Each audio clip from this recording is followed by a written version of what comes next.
నమ్ముతున్న దేవుడు కూడా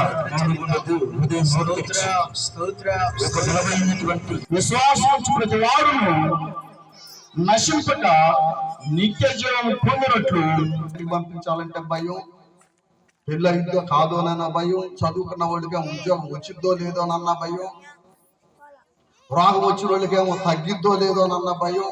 రేపు ఇంటికి వస్తాడన్నాడు. లోకానికి సంబరం, గతి లేని మన కొరకు